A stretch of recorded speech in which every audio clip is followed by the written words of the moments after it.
आप सभी का पीएमसी ध्यान नेपाल में हृदय से बहुत बहुत स्वागत और अभिनंदन। अपने प्रिय गुरु ब्रह्म ऋषि पितामह महाअवतार बाबा जी, सभी आध्यात्मिक और आराध्य गुरुओं को साष्टांग प्रणाम करते हुए हम आज का सत्र आरंभ करेंगे। और आज हम रीता जी के साथ ध्यान करेंगे। मैं रीता जी को आमंत्रित करूंगी। बहुत बहुत धन्यवाद आपका Rita ji. Thank you over to Santosh ji. You. जी जी thank you Rita so ji, much. तो पहले मैं थोड़ा सा किसी टॉपिक पे बोलूं। जरूर बोलिए। ठीक है। तो मास्टर्स, आज हम थोड़ा सा रिश्तों के बारे में सोच समझते हैं। हम लोग अपने दैनिक जीवन में बहुत सारे रिश्ते निभाते हैं, और स्पेशली रिश्तों में हम कैसे आगे जाते हैं, और ऐसे कौन से रिश्ते हैं जिनको हमें बाइंड करके जोड़ के रखना बहुत जरूरी है, और वो जोड़ेंगे कैसे। तो आप लोगों ने देखा होगा कि हम लोग जीवन में चार तरह के रिश्ते होते हैं हमारे, और उसमें सबसे पहले हम एनिमी के बारे में बात करेंगे। एनिमी कौन होते हैं? जो हमें हमारे मतलब थिंकिंग लेवल से डिफरेंट लगते हैं, जो हमारे अकॉर्डिंग जिनकी सोच नहीं होती, उनको हम अपना दुश्मन मान लेते हैं। और ऐसे जो लोग होते हैं, उनके साथ निभाने में कई लोगों को बहुत कठिनाई होती है। पर असल में क्या होता है कि जो एनिमीज होते हैं, वो भी हमारे जीवन में उतने ही इम्पोर्टेंट हैं जितने कि दूसरे रिश्ते, क्योंकि वो भी हम चुनकर ही लाए हैं।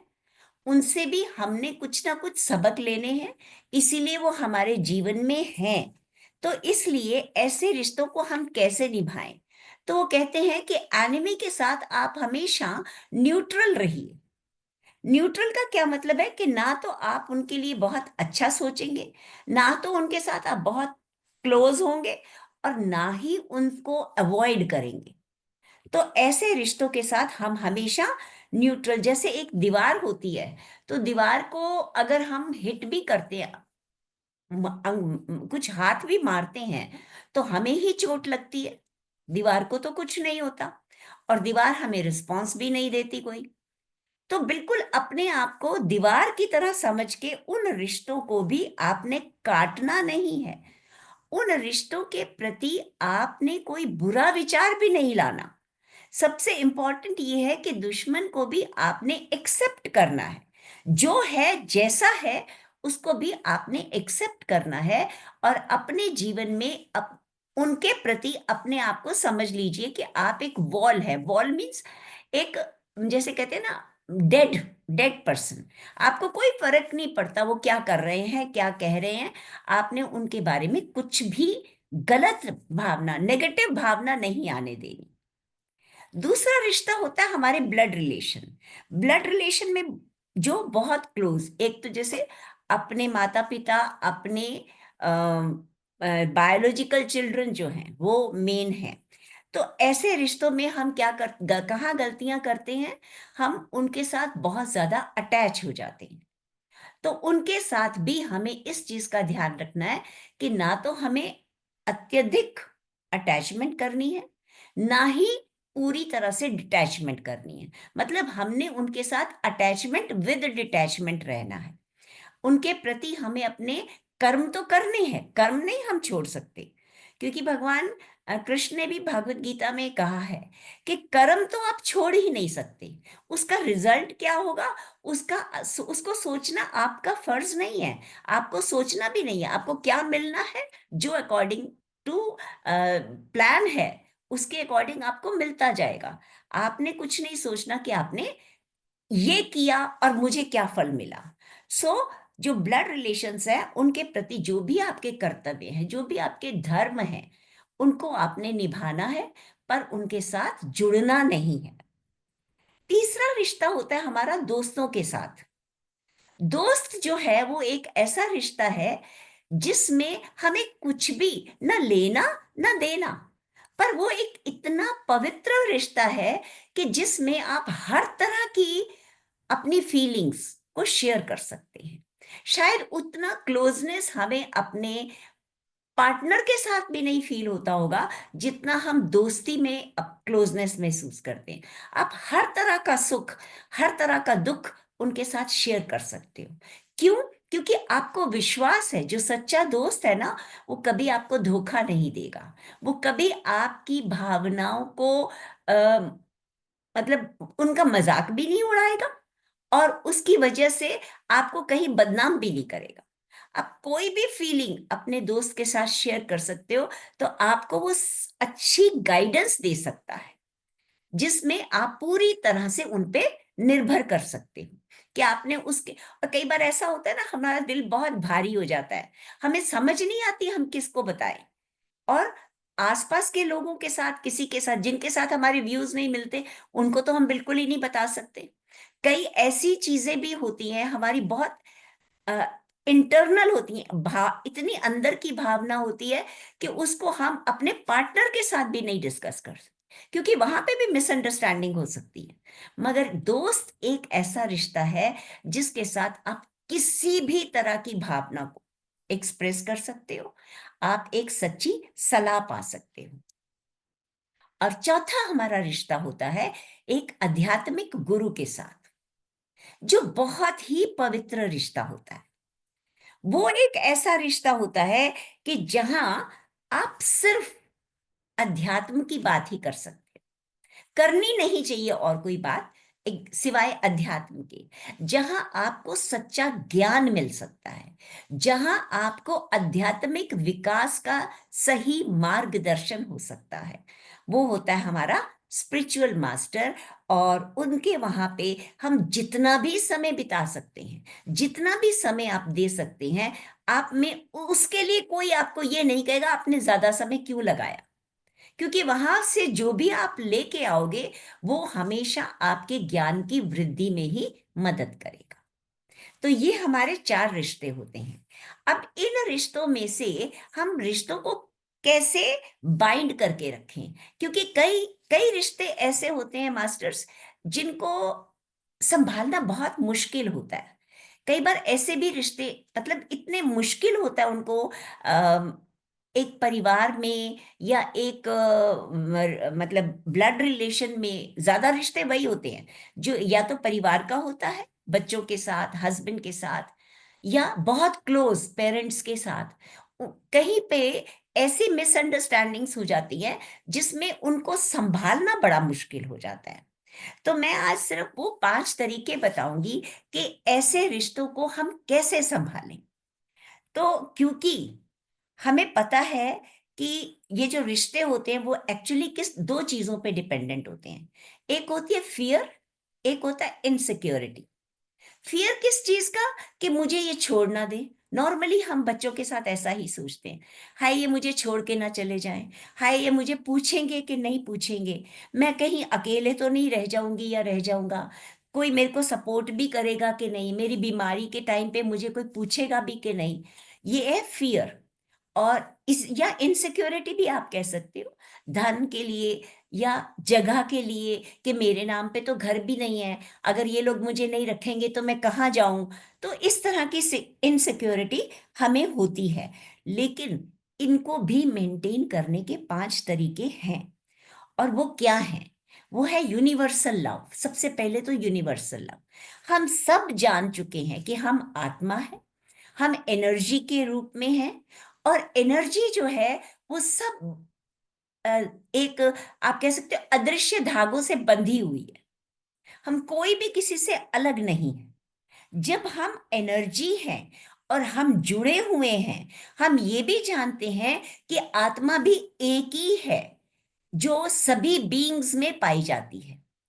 तो फिर हमारे अंदर कंटिन्यूअस लव, यूनिवर्सल लव होना बहुत जरूरी है। ऐसा भी होता है कि कभी कभी किसी रिश्ते के साथ हमें कठोर शब्द बोलने पड़ते हैं।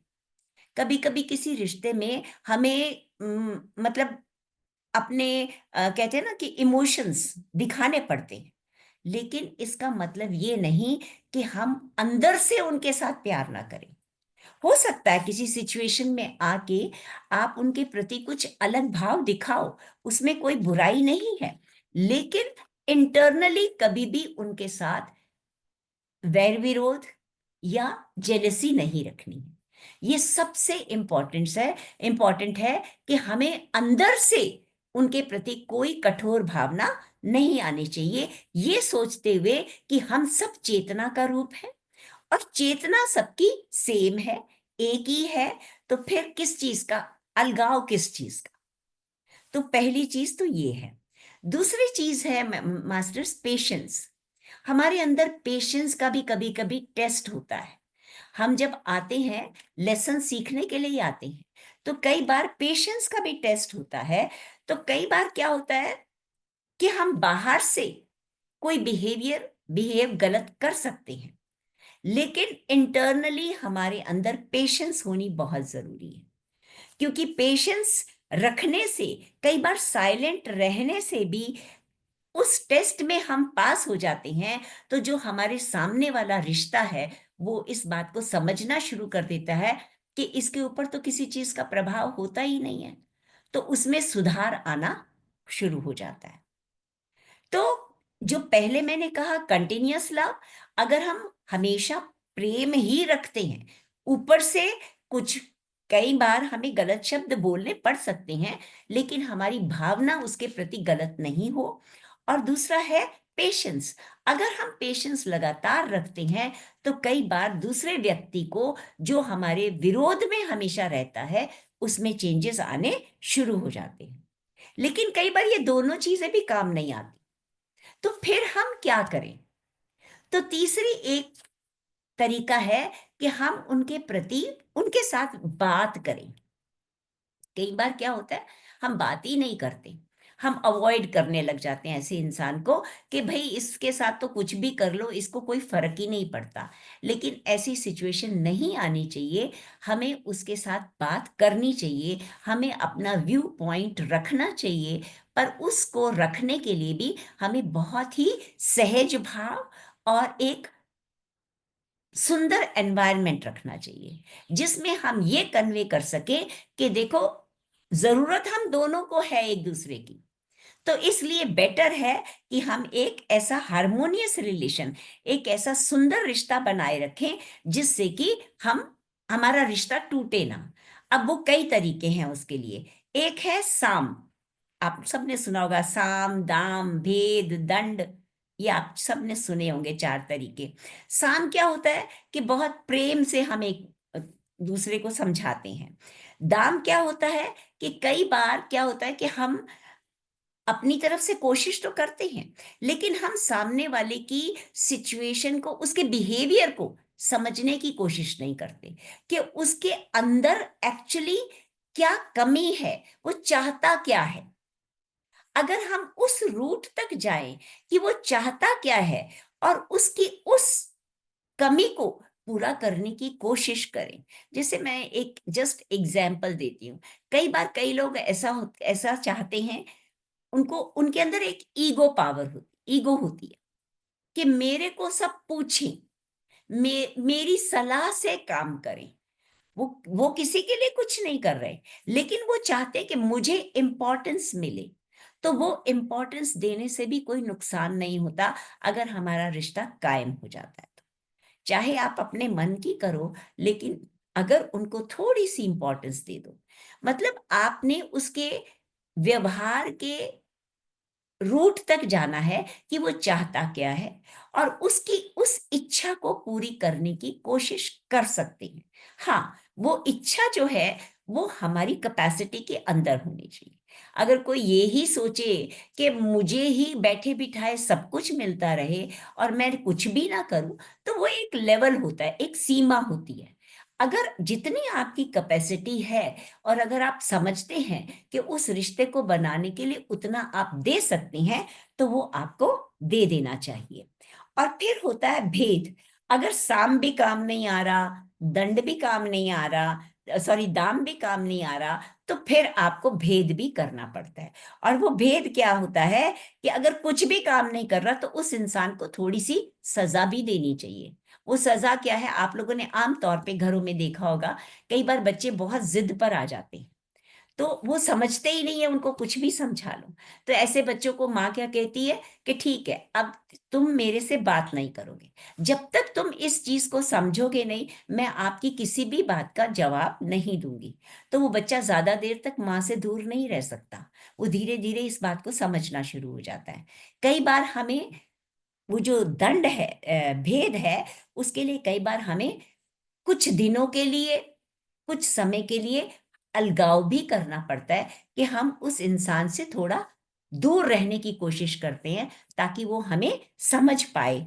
तो उसको कहते हैं भेद। और फिर नेक्स्ट होता है दंड।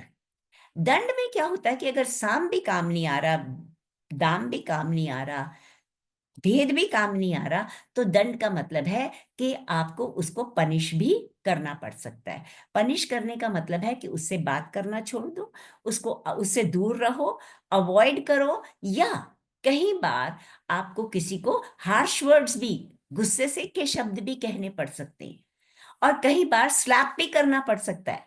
तो जहां पर आप समझते हो कि और कुछ भी काम नहीं आ रहा, तो वहां पे आप ऐसा भी दंड दे सकते हो। लेकिन मास्टर्स, ऐसी भी सिचुएशंस होती हैं कि जहां पर ये चारों चीजें भी काम नहीं करती, तो फिर आपके पास क्या इलाज है? फिर आपको प्रकृति पे छोड़ना पड़ता है। उस समय आपने क्या करना है कि आपने आपके अंदर उस व्यक्ति के प्रति जो भी भावनाएं हैं, पहले तो ये समझ लो कि जो आपके अंदर फीलिंग्स हैं, इमोशंस है उसके लिए, वो एक्चुअली उसी की फीलिंग्स और इमोशंस आपके अंदर है। तो ऐसे व्यक्ति के प्रति आप प्रकृति के ऊपर निर्भर करोगे, और अपनी आईज बंद करके उन सारी इमोशंस और भावनाओं को, वो कहते हैं ना तो उगलते बनता है, ना ही निगलते बनता है। ना तो आप किसी को बता सकते हो, और ना ही आप उनको निगल सकते हो। तो ऐसी पोजीशन में आप उन सारी भावनाओं का एक एनर्जी बॉल प्रकृति में महसूस करिए। एक रेड एनर्जी बॉल समझ लीजिए कि आपने अपने मन से वो सारी इमोशन, सारी भावनाएं एक एनर्जी बॉल की तरह, एक बॉल की तरह आपने अपने अंदर से बाहर निकाली, और उस एनर्जी बॉल को प्रकृति में छोड़ दीजिए। क्या कह के कि अब मेरा इस इंसान पे कोई जोर नहीं है, मेरे अंदर कोई गुस्सा नहीं है, अब प्रकृति इसको अपने आप संभालेगी। तो फिर आप उस इमोशन से रिलीज हो जाओगे, आप अपने आप को हल्का अनुभव करोगे। और अगर ये भी काम ना करे, क्योंकि कई रिश्ते ऐसे होते हैं, कठोर होते हैं, कि जो सिर्फ हमें लेसन सिखाने ही आते हैं, तो अगर ऐसा भी काम ना करे, तो फिर आपको क्या करना है? आप उसको तब भी सपोर्ट करोगे। क्योंकि आजकल के युग में जो हम देखते हैं, आमतौर पे ऐसी स्टेजेस पे डाइवोर्सेस डिवोर्सेस हो जाते हैं। लोग कानून की सलाह लेते हैं, एक दूसरे के ऊपर मुकदमे कर देते हैं, कोई भी ब्लेम लगा देते हैं। तो मास्टर्स, ऐसी पोजीशन में भी हमने क्या करना, बिकॉज हम जानते हैं कर्मा का कितना बड़ा रोल है। तो ऐसी अवस्था में भी हमें उसको छोड़ना नहीं, हमें उसकी हर मुश्किल में उसको सहारा देना है, क्योंकि हमें अपने दरवाजे नहीं बंद करने। हमें नहीं पता कब वो बदल जाए और कब वो सही हो जाए। तो हमें तब भी उसको हर कठिनाई में सहारा देना है। और इतना सहारा देने के बाद भी लास्ट स्टेज में भी अगर वो नहीं समझते, तो उनको एक समझ लीजिए, जैसे बैल को एक गाड़ी अपने कंधे पे खींचनी ही पड़ती है।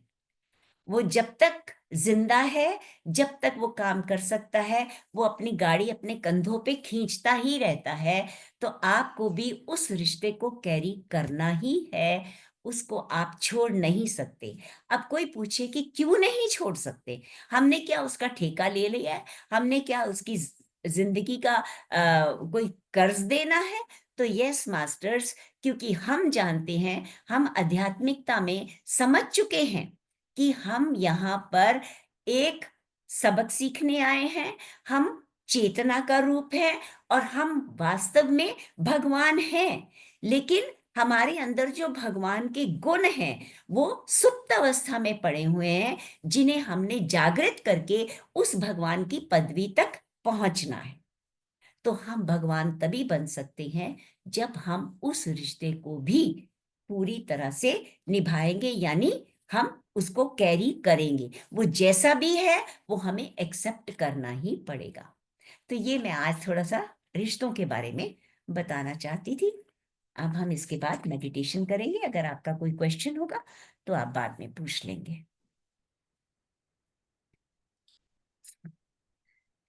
थैंक यू रीता जी, बहुत बहुत अच्छी तरह आपने सारा एक्सप्लेन किया, रिमाइंड करा दी ये टैबलेट मुझे। जी जी। बस ऐसे ही मेरे को ना किसी ने बोला था इस पे बोलने के लिए, तो मैंने कहा क्यों ना आज यहीं पे पहले डिस्कस कर लूं। बहुत बहुत अच्छी तरह आपने एक्सप्लेन किया है कि जिसको इस बारे में नॉलेज नहीं है वो हम्म। अच्छी तरह समझ सकता है, और क्योंकि एकदम लगेगा ऐसे ही होता है। जी जी। आज के युग में बहुत जल्दी सेपरेशन हो जाता है। जी तो सेपरेशन कोई इलाज नहीं है। फिर वो और कठिनाई से आएगा रिश्ता, फिर और ज्यादा मुश्किलें सहनी पड़ेंगी। तो बेटर है कि इसी जिंदगी में जैसा भी रिश्ता है उसको निभाना है। जी, ये समझाना बड़ा जरूरी है, स्पेशली हम्म। जो अभी न्यू जनरेशन है, क्योंकि वो तो इतने ज्यादा पेशेंस नहीं है। पेशेंस नहीं होता बिल्कुल भी, छोड़ो बस। हाँ, जी, जी। बहुत बहुत आजकल पेरेंट्स भी वैसा ही गाइड करते हैं ना, कि तुम पढ़े लिखे हो, तुम अपने आप पे डिपेंडेंट हो, इंडिपेंडेंट हो, तुम्हें क्या जरूरत है दबने की। तो वो ये तो नहीं, अगर कर्मास को नहीं जानते तो उनको नहीं पता कि ये रिश्ते निभाने कितने जरूरी है। क्योंकि वो फिर नेक्स्ट लाइफ फिर लेनी पड़ेगी, फिर उसी रिश्ते को किसी ना किसी रूप में और कठिनाई से सहना पड़ेगा।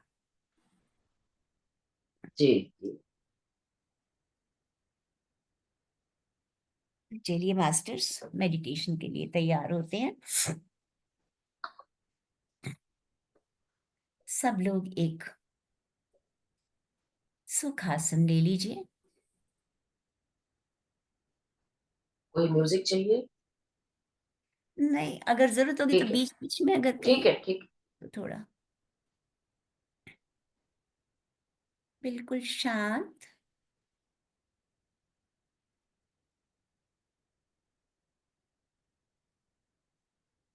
इस समय मैं शरीर, मन, बुद्धि, इंद्रियां कुछ भी नहीं। इस समय मेरे सारे शारीरिक संबंध, सभी रिश्ते भूल कर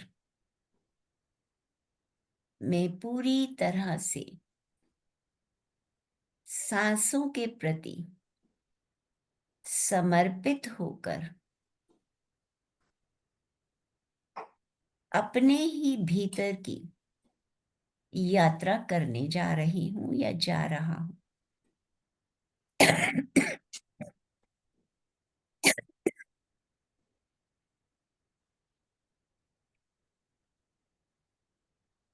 पूरा ध्यान अपनी सांसों पर। एक बार हम अपने शरीर का अवलोकन करेंगे कि क्या इस समय मेरे शरीर के सभी अंग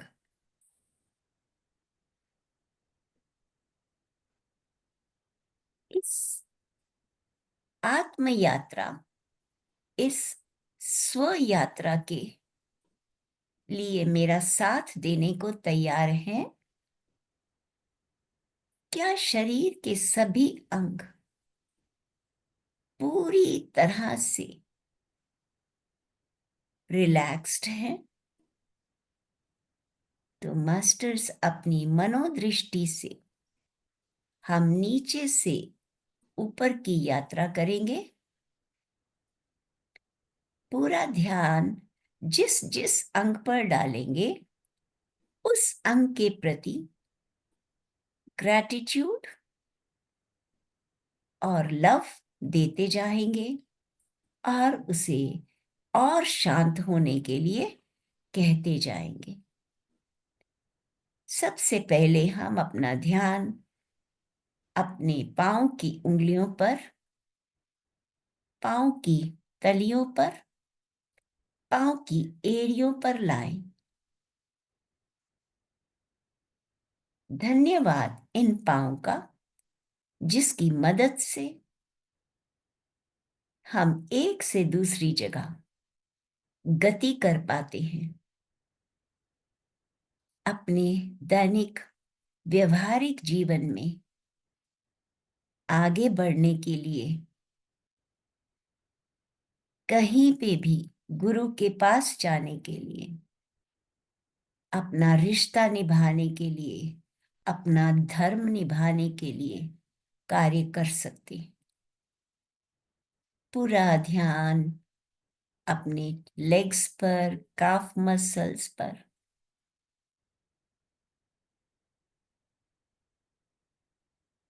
पूर्ण शांति धन्यवाद करते हुए अपने घुटनों पर आ जाएं।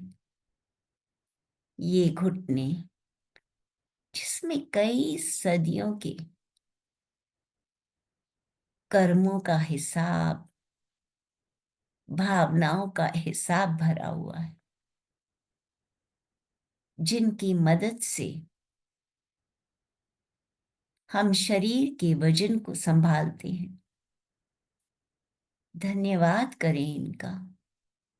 सारी दुर्भावनाओं को रिलीज करते जाएं और शांत होते हुए महसूस करें इन घुटनों को।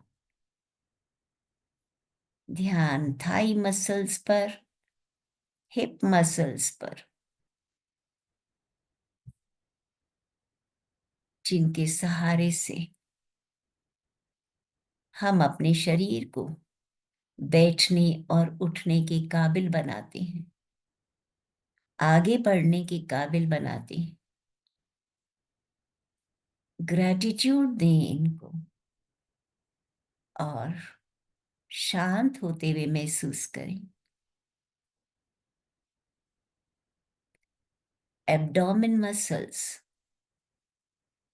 एब्डोमेन में आने वाले सारे ऑर्गन्स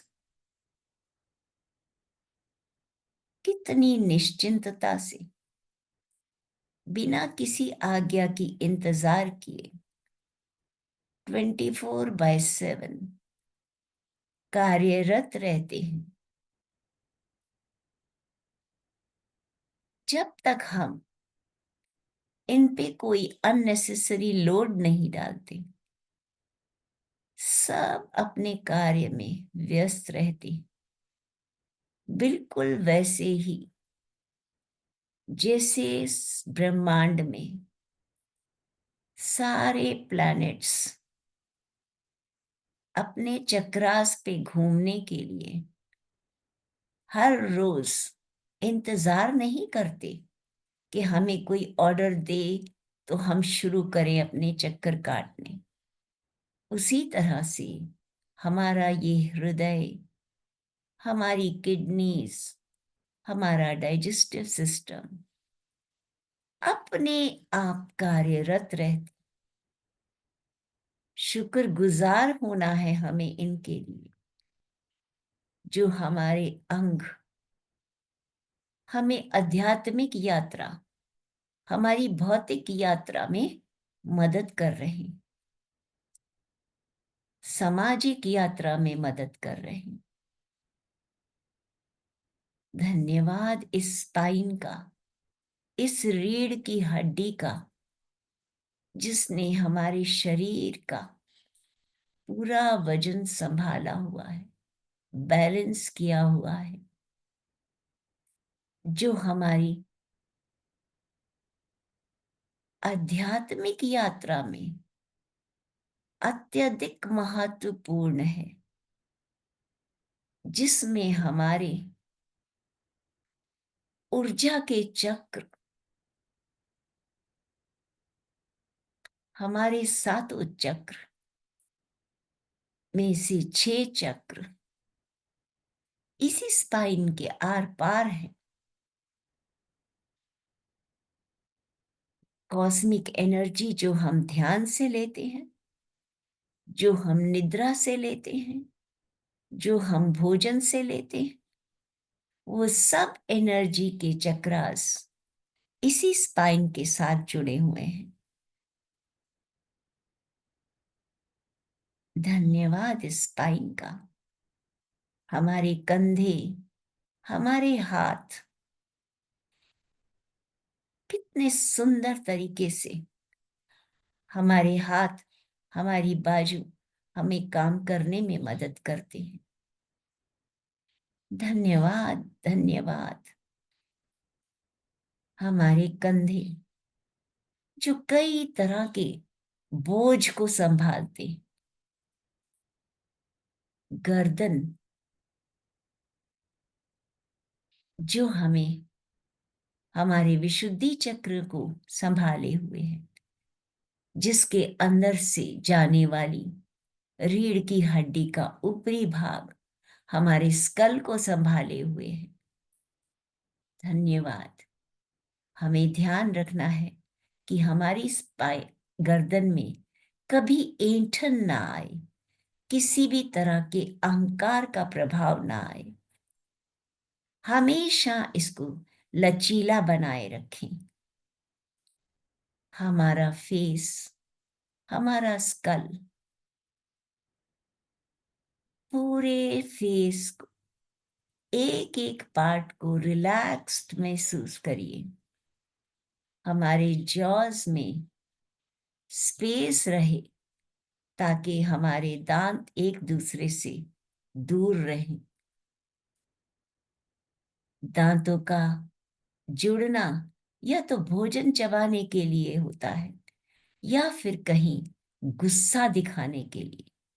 तो मास्टर्स, हमें क्रोध नहीं होना चाहिए, किसी के प्रति नेगेटिव भाव नहीं होने चाहिए। चेहरे की एक एक मसल को रिलैक्स होते हुए देखें। अपने फोरहेड पे कहीं भी संकुचन ना आने दें।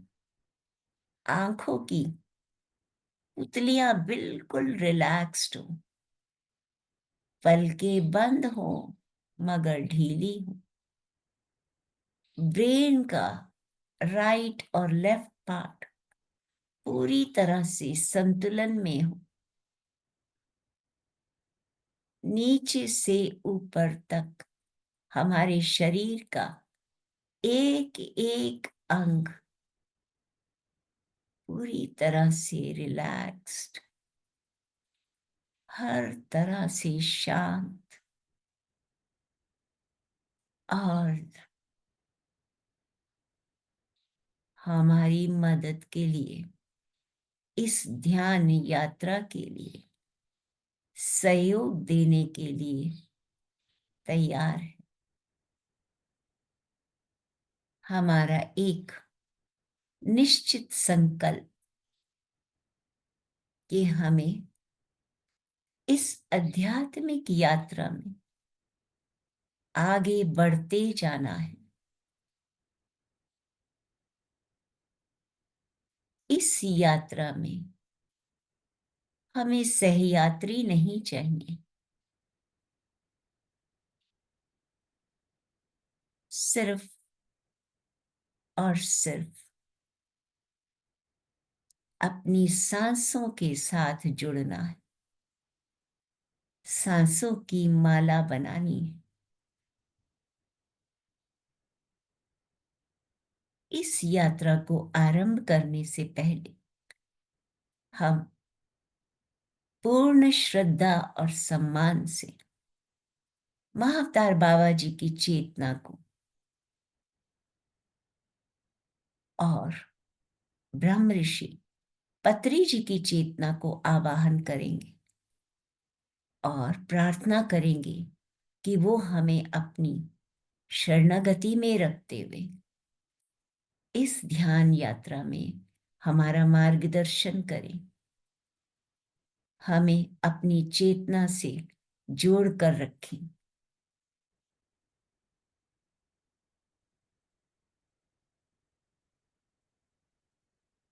हनुमान जी की चेतना को आवाहन करेंगे, ताकि जो सदियों से आज तक भी सदैव ध्यान में रहते, वो हमारे मित्र भी बन जाते हैं जब हम उनको पूर्ण संपूर्ण श्रद्धा से याद करते और हमारा मार्गदर्शन भी करते हैं। देवादिदेव महादेव जो सदैव ध्यान में रहते, माँ आदि पराशक्ति के साथ, उनकी चेतना के साथ जुड़ने का प्रयास करेंगे masters. Lord Krishna, Sai Baba, Lord Buddha, आप किसी भी देव, किसी भी दिव्य शक्ति को याद करें। हर कोई ध्यान के मार्ग से ही ध्यान की यात्रा को पूरा कर पाया है। तो यही एक रास्ता है हमें भी आध्यात्मिक उन्नति करने का। सभी गुरु, गुरु मंडली के सभी संत,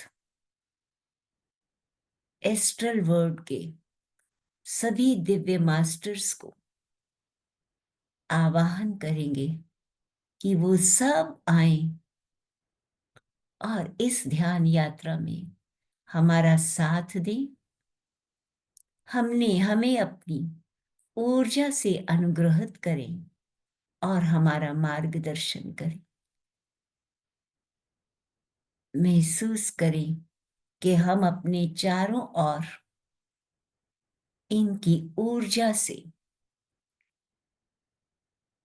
सुरक्षित है।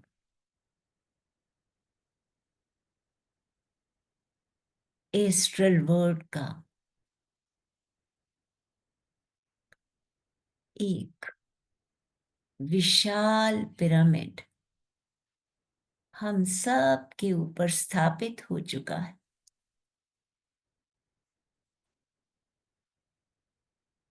इस सामूहिक रूपी ऊर्जा से जुड़कर हम सब धीरे धीरे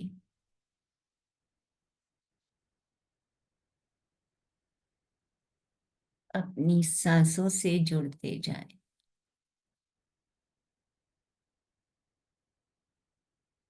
अंदर आती श्वास, बाहर जाती श्वास, और कुछ नहीं करना।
सांसें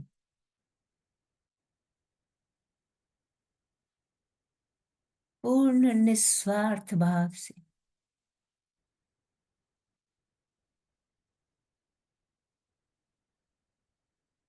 जन्म से मृत्यु तक हमारा साथ निभाती।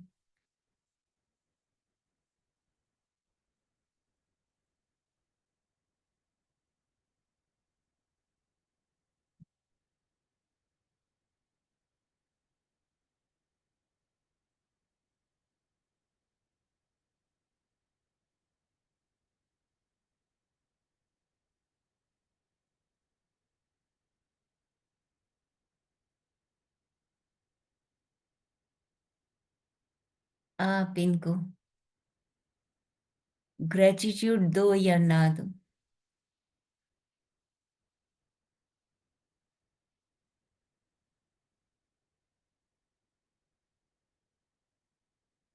ये आप इनको, इनका होना समझो या ना समझो,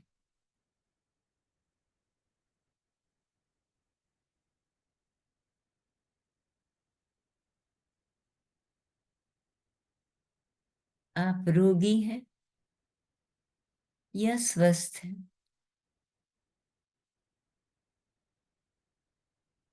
भयंकर से भयंकर रोग में अपने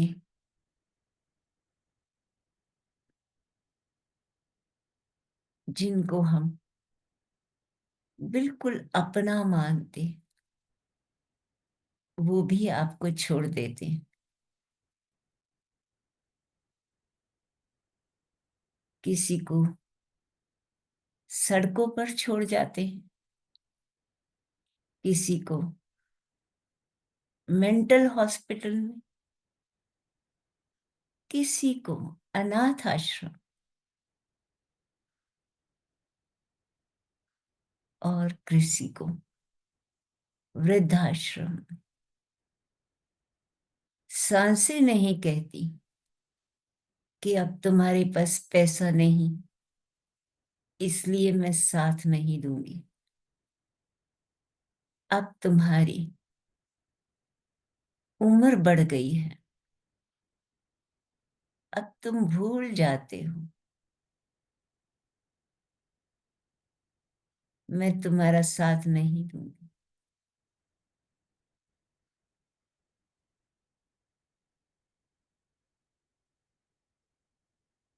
पल पल साथ निभाने वाला साथी केवल सांस है। मास्टर्स, हर अंदर आती सांस के लिए ग्रेटिट्यूड।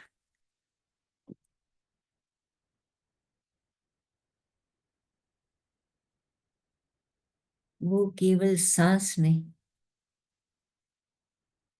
प्राण ऊर्जा से भरी हुई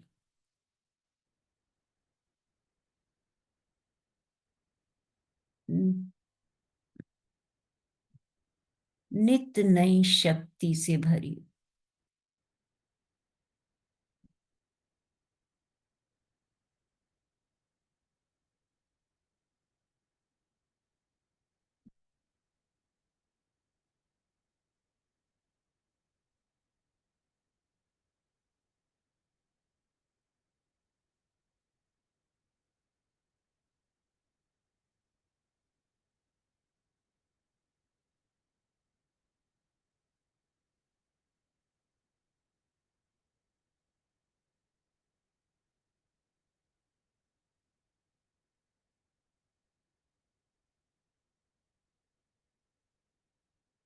यहां तक कि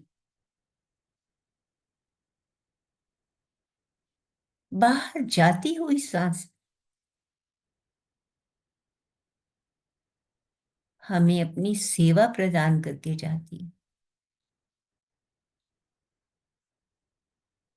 हमारे अंदर का सारा कचरा,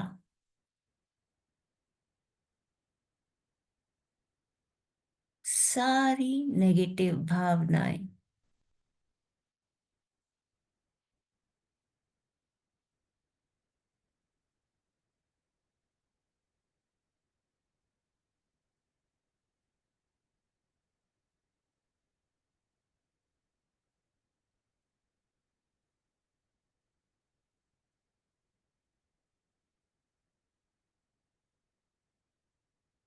सारी ब्लॉकेजेस को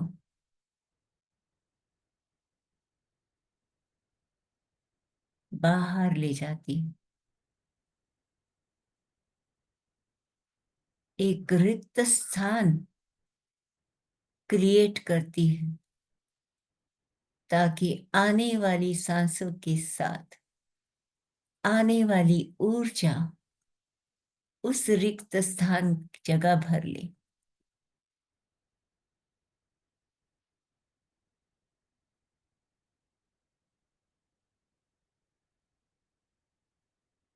यूनिवर्स की शक्तियों के साथ जोड़ देती।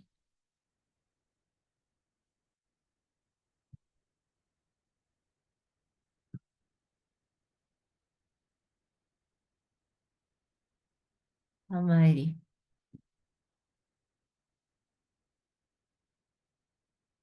हायर सेल्फ के साथ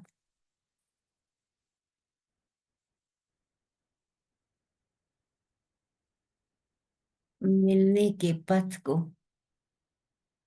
और सुगम बना देती।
गहरी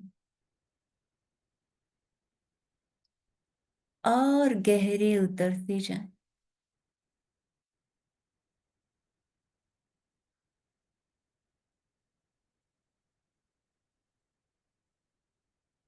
जिसको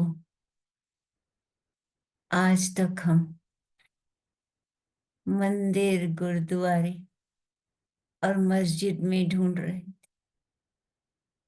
हमारे ही भीतर है।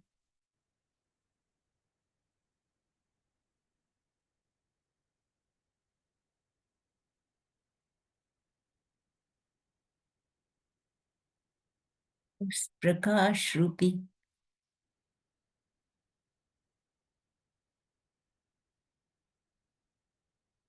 ऊर्जा रूपी परमात्मा को इन सांसों के द्वारा अपने ही अंदर खोजे मास्टर्स।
धीरे धीरे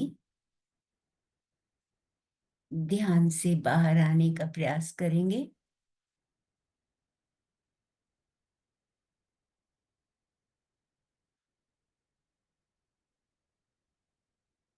अपने भौतिक शरीर को, अपने आसन को पहचाने।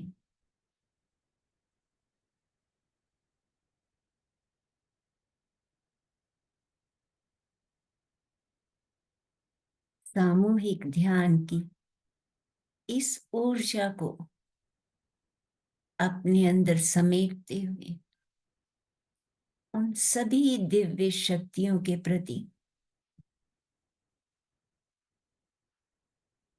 सद्भावना पूर्वक ग्रैटिट्यूड देते हुए उन सब को विदा करेंगे।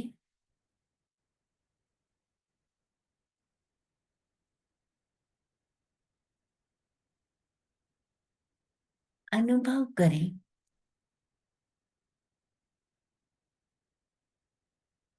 कि इस सामूहिक ध्यान के द्वारा हमारे अंदर की सारी नकारात्मकता, सारे भेदभाव मिट चुके हैं। हम चारों ओर से प्रेम की ऊर्जा से घिरे हुए हैं।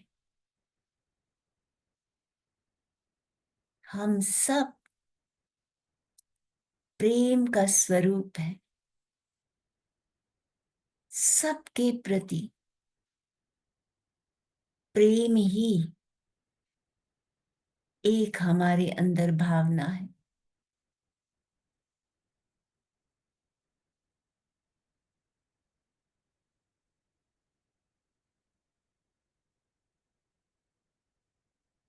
धीरे धीरे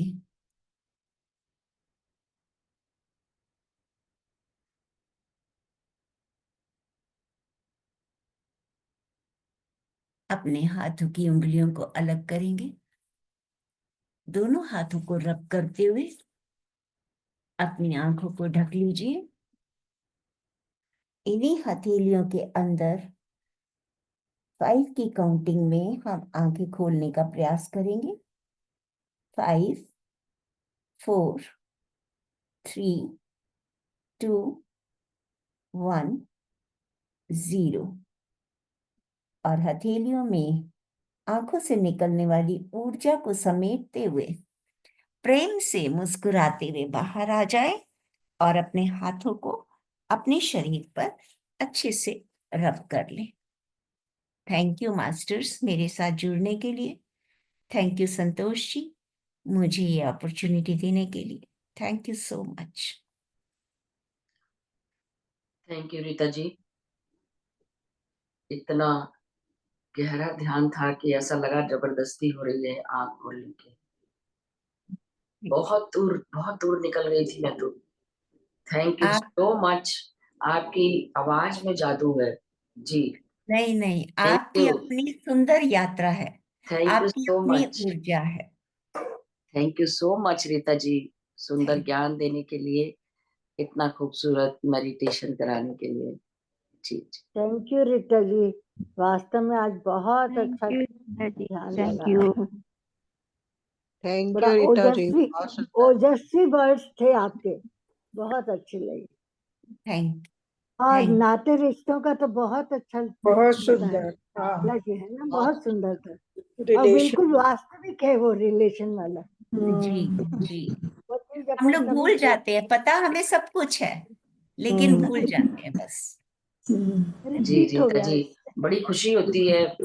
हमारे ग्रुप में मास्टर तो सभी बन चुके हैं, बहुत अच्छा जी कर रहे हैं, लेकिन आपने उस स्थिति को प्राप्त कर लिया है। Thank you so much. नहीं वेरी नहीं, बहुत नाइस, बढ़िया, बहुत सुंदर। बहुत बढ़िया। बड़े नपे तुले शब्दों में आपने सबको अच्छे रिश्ते समझा दिए। बहुत बहुत बहुत मेहरबानी। Thank you. मैं चाहूंगी कि कोई एक बुक का स्वाध्याय करूं। मैं जल्दी ही जी, बताऊंगी। आप डिसाइड करिए हाँ और हम करेंगे, जरूर करेंगे। आपका अपना ग्रुप है, आप जो चाहोगे करो। जी श्योर। जी, थैंक यू ठीक है जी। ना। जी, थैंक अभी मैं यू लीव सो मच। करूं? जी जी जी, आप निकलिए, आपको जाना है उधर क्रिया साधना में। जी